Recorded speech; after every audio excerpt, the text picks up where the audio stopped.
పెరిగింది ఇక్కడనే తల్లి. ఇంతకుముందు సుధాకర్ చెప్పినట్టు మా అమ్మ నాకు జన్మనిచ్చింది ఈ రామేశ్వరంలో. మా ఇంటి సందులన్నీ మగ్గాలు ఉంటాయి. తెల్లారుదాన 5 గంటలకు పుట్టానంట నేను. చీకట్లో 4 లేసి మీ వాళ్ళు మగ్గాలు నేర్చుంటారు. టక్ టిక్ అనే శబ్దం ఏదైతే ఉందో ఆ శబ్దమే ఇన్నాడు రాచమల్లు. మొట్టమొదట మొగ్గాల శబ్దంలో పుట్టినవాడు రాచమల్లు. చేనేతల మధ్యలో పెరిగిన వాడు రాచమల్లు.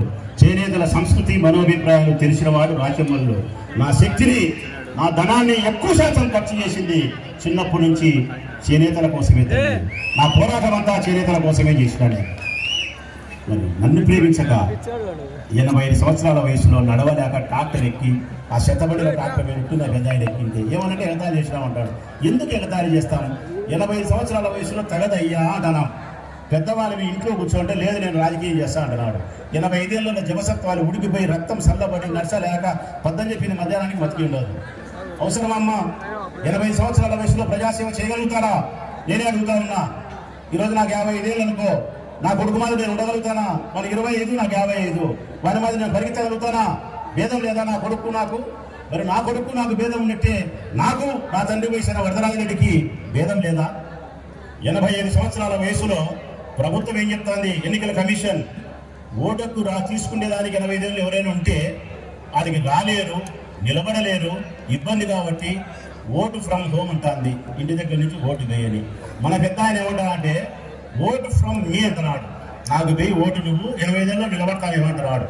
ఓటుకు నిలబడి రాష్ట్రం మీరు వాళ్ళంటే నేను ఊరినే నిలబెడతా అంటున్నాడు 85 ఏళ్ళ వయసులో. మరి ఏం చెప్పాలి ఆయనకు? ఇంకొకటి మాట్లాడతాడు రాక్షస పాలన అని. నేను అడుగుతా అన్నా మిమ్మల్ని అందరినీ, రాచమల్లు రాక్షస పాలన అన్నా? రాచమల్లు రాక్షసుడా, నరకాసురుడా? రాచమల్లు హృదయం హిమాలయ శిఖర పర్వతాలంత మానవత్వంతో కలిగినదన్నా. ఈ శరీరంలో జాలి, కరుణ, దయ ఎక్కువ. వరదరాజుడి శరీరంలో జాలి కానీ, కరుణ కానీ, దయ కానీ లేఖమంత కూడా లేదు. లేఖమంత కూడా లేదు. నేను రాక్షస పాలన ఎప్పుడూ చేయలే. నిష్పక్షపాతంగా ఉండగలిగిన, అందరినీ ప్రేమించగలిగిన, అందరికీ సహాయపడగలిగిన, ఊరు బాగుండాలని కోరుకుని చెల్లెలు తల్లి. ఈ ఇద్దరు చెల్లెలు చూడండి ఒకసారి. ఈ ప్రొద్దుటూరు పట్టణ ప్రథమ పౌరురాలు ఈ చెల్లెలు. ఈ ప్రొద్దుటూరు పట్టణ ప్రథమ పౌరురాలు. అత్యంత గౌరవప్రదమైనటువంటి పదవి ఈమెకు. ఈ నియోజకవర్గంలో ఈ ప్రొద్దుటూరు పట్టణానికి సంబంధించి ప్రథమ పౌరురాలు. ఈమెకి ఇచ్చినంత గౌరవం ఎవరికి ఇవ్వరు. మున్సిపల్ చైర్మన్గా సీట్లో కూర్చోబెట్టడం గొప్ప కాదమ్మా. వాళ్ళ మీద మేము ఎప్పుడూ పెత్తనం కూడా చేయలే తల్లి. మా ఇంటి ఆడబిడ్డలాగానే భావించిన జింకా విజయలక్ష్మి. ఈ పాప నాకు 20 సంవత్సరాలుగా నా చెల్లెలు. మీరు నమ్మినా నమ్మకపోయినా ఆ పాప దృష్టిలో, నా దృష్టిలో ఆ పాపకు దేవుడిచ్చిన అన్న రాచమల్లు. రాచమల్లు కూడా దేవుడిచ్చిన చెల్లెలే నా చెల్లెలు విజయలక్ష్మి. నా చెల్లెల్లాగానే భావించిన, నా తోడ పుట్టిన దానిలాగానే భావించిన ఈ పాపను. కోపం వస్తే పాపను కుట్టడం కుడతా, కోపం వస్తే నేను గదురుకుంటా, చెంపలో వగులుతాయి పాప అంటా. నేను నోరు కూడా ఎత్తదు, గమ్మున ఉంటుంది. అంత సమయం ఎట్లొచ్చిందమ్మా? నా చెల్లెలని నేను భావించిన కాబట్టి, నా అన్నని భావించింది కాబట్టి.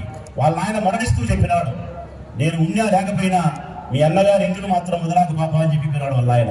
ఆ పాప జీవితంలో ఉండే ఏకైక ఇల్లు ఈ అన్నగారి ఇల్లే.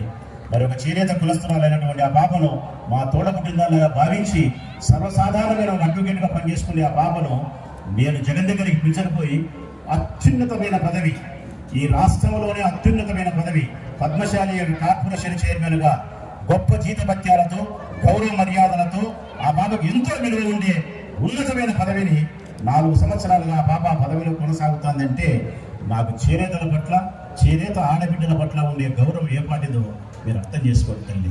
మరొక చెల్లెలు ఈశ్వరమ్మ.